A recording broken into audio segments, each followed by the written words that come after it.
இது மகிமை நேரம். கர்த்தரும் இரட்சகருமாய் இருக்கிற இயேசு கிறிஸ்துவின் ஈடு நேற்று என்ப நாமத்தினாலே மகிமை டிவி நேயர்களை அன்புடன் வாழ்த்துகிறேன். மகிமை நேர நிகழ்ச்சிக்கு உங்களை அன்புடன் வரவேற்கிறேன். தொடர்ந்து லௌகீக கவலை என்ற தலைப்பின் கீழே நாம் தியானித்து வருகிறோம். மத்தேயு 27:3 அவரை காட்டி கொடுத்த யூதாஸ் அவர் மரணாக்கினைக்குள்ளாக தீர்க்கப்பட்டதை கண்டு மனஸ்தாபப்பட்டு என்று சொல்லி அங்கு குறிப்பிடப்பட்டிருக்கிறது. இன்றைக்கு யூதாஸின் கவலை, துக்கம், அவருடைய கவலை, சில நேரங்களில் துக்கப்படுகிறோம். எப்படிப்பட்ட துக்கம்னா, அந்த துக்கம் நம்மை வாழ வைக்கும் துக்கமாக இருக்கிறது. துக்கப்படுவோம். அதன் பின்பதாக நாம் போராடி மனஸ்தாபப்பட்டு அதிலிருந்து வெளியே வந்து ஆசீர்வாதமான காரியத்துக்கு நாம் சென்றுவிடும். சில நேரங்கள் துக்கப்பட்டு நாம் வாழ்க்கையை அழித்து விடுகிற எண்ணத்துக்குள்ளாக நாம் வந்து விடுவோம். இந்த யூதாஸ் காரியத்து 30 வெள்ளிக்காசுக்காக இயேசுவை காட்டி கொடுத்தார். அவனுக்குள்ளாகவே அதன் பின்பதாக மனஸ்தாபம், அவனுக்குள்ளாகவே துக்கம். துக்கப்பட்ட அந்த சூழ்நிலையிலே அவன் இயேசுவை தேடி செல்லவில்லை. அவன் தன்னை அந்த காரியத்திற்கு வஞ்சித்த அந்த பிரதானிகள், பிரதான ஆசாரியன், மூப்பருக்கு முன்பதாக போய் சென்று அவன் தன்னுடைய கவலை பாரத்தெல்லாம் அவன் சொல்கிறான். மத்தேயு 27:3-4 அப்பொழுது அவரை காட்டி கொடுத்த யூதாஸ் அவர் மரணாக்கினைக்குள்ளாக தீர்க்கப்பட்டதை கண்டு மனஸ்தாபப்பட்டு அந்த 30 வெள்ளிக்காசை பிரதான ஆசாரியனிடத்திற்கும் மூப்பரிடத்திற்கும் திரும்ப கொண்டு வந்து, குற்றமில்லாத இரத்தத்தை நான் காட்டி கொடுத்ததினால் பாவம் செய்தேன் என்றான். அதற்கு அவர்கள், எனக்கென்ன, அது உன்பாடு என்றார்கள். பாருங்க, இன்றைக்கு உலக மனிதர்கள் பாவத்துக்கு ஈடுபடுவாங்க. பாருங்க, சொல்லுவாங்க, இதெல்லாம் ஒரு தப்பே கிடையாது, இதெல்லாம் ஒரு பாவமே கிடையாது என்று சொல்லி கொஞ்சம் கொஞ்சமாக நம்ம வாழ்க்கையில சில பாவங்களுக்கு அடிமையாகி, சில நண்பர்கள் உண்டு பாருங்க, அவர்கள் சந்தோஷமாக பாருங்க என்ஜாய், அந்த சின்ன சின்ன ஒரு காரியங்கள்ல இடம் கொடுத்து அவர்கள் மதுபானத்துக்கு அடிமையாகி விடுவார்கள்.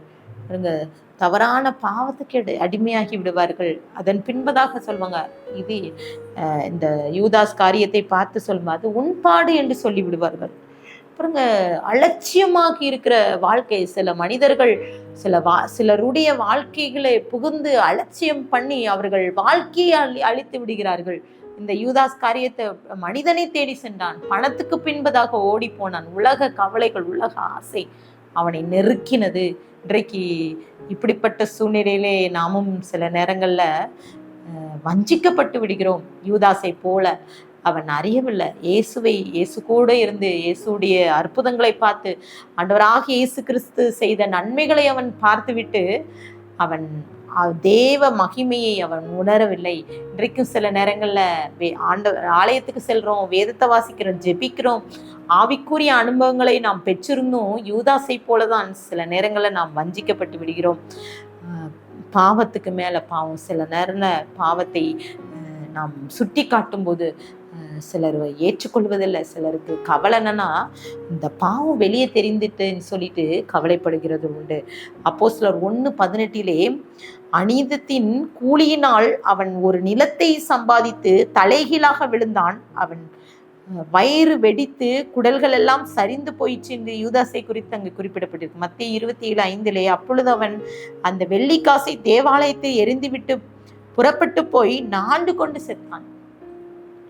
தவறான முடிவு. இன்றைக்கு கிறிஸ்தவர்களாகிய நாமும் அநேகர் தவறான முடிவுக்கு இடம் பெற்று பாருங்க, எதிர்பார்க்காமல் எடுக்கிற முடிவு. நல்லா தான் இருந்தாங்க, நல்லா தான் பேசிட்டு இருந்தாங்க, ஆனா இப்படி தற்கொலை பண்ணி விடுவார்கள் என்று சொல்லி கூட நினைத்து கூட பார்க்கல என்று சொல்லி சொல்வது உண்டு. இன்றைக்கு அநேக நேரங்கள் அப்படிதான். ஒரு சமயம் ஒரு சகோதரர் பாருங்க, அவர்கள் பாருங்க ஒரு பெரிய பதவியில இருக்கிறார். ஒரு அங்கே வேலை செய்த இடத்திலே கொஞ்சம் கொஞ்சமாக அவர்கள் வஞ்சித்து திருடி எடுத்து அவர்கள் சுகபோகமான வாழ்க்கையை வாழ்ந்து கொண்டிருக்கும் போது இப்பொழுது அவர் ஒரு காரியத்துக்கு அடிமையாகிவிட்டார். செல்போன்ல கேம்ல அவர் விளையாடி அத்தனை பணங்களையும் இழந்து விடுகிறார். இப்பொழுது அவர் பணி செய்கிற இடத்திலே அவர் செய்த தவறை கண்டுபிடிக்கிறார்கள். கையும் மெய்யுமாக கண்டுபிடிக்கிறார்கள். இவர் செல்போன்ல அவர் செய்த தவறு பாவத்தினால அவர் செய்த அவர்கள் இழந்த பணத்தை ஈடுகட்ட அவர்கள் அங்கே அவர்கள் அலுவலகத்திலே அவர் திருடுகிறார். அவர் அதை பிடிப்பட்ட நிமித்தம் அவர் மனம் உடைந்து பாருங்க குடும்பமாக தற்கொலை செய்து கொள்கிறார்கள். பாருங்க இதே போல எத்தனை குடும்பங்கள், தவறான முடிவுகள் பாருங்க. இது தேவனுக்கேற்ற துக்கம். சில நேரங்களில் ஆவிக்குரிய துக்கம் நமக்கு உண்டு. அந்த துக்கம் மனஸ்தாபப்பட்டு நம் வாழ்க்கை ஆண்டவருக்குள்ளாக நாம் வாழ்ந்து விடுவோம். சில நேரங்களில் உலக கவலை நம்மை அழித்து விடுகிறது, மரணத்தை கொண்டு வருகிறது.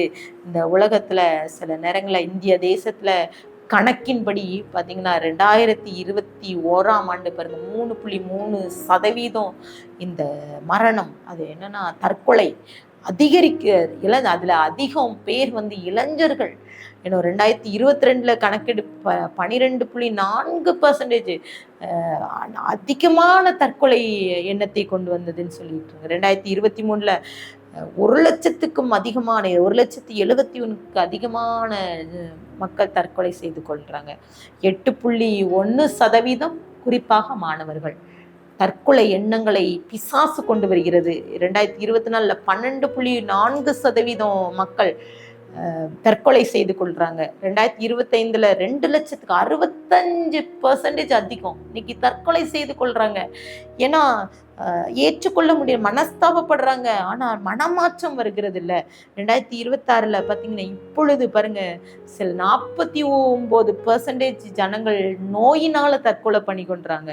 43% ஜனங்கள் மனநல பாதிக்கப்பட்டு தற்கொலை செய்து கொள்றாங்க. பாருங்க இன்னைக்கு நம்ம கேள்விப்படுகிறோம்ல, நம்ம கிராமத்துல கூட நம்ம இருக்கிற இடத்துல யாராவது தற்கொலை செய்து கொண்டா யோசிப்போம். நேற்று கூட பேசினாங்க, நான் பேசியிருந்தா அவங்க மனம் மாறி இருப்பாங்கன்னு கூட நீங்கள் யோசித்திருக்கலாம்.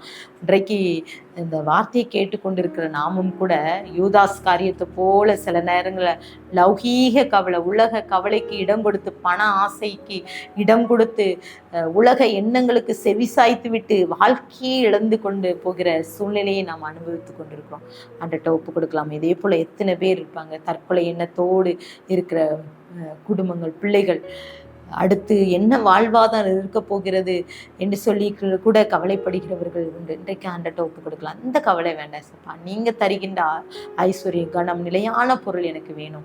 உம்முடைய ஆசீர்வாதத்தினால நாங்கள் திருப்தி அடைய, உம்முடைய இந்த பண எண்ணங்கள் ஆசைகளுக்கு நாங்கள் விலகி ஓடத்தக்க இருதயத்தை தாங்கன்னு சொல்லிட்டு ஆண்டட்ட ஒப்பு கொடுக்கலாம். கண்களை முடிச்சிருக்கலாம். அன்பின் பிதாவை எங்களோடு பேசியிருக்கேங்க. இன்றைக்கு கூட சப்பா யூதாஸ் காரியத்தை அவன் மனஸ்தாபப்படுகிறான். ஆனால் மனமாற்றம் வரல.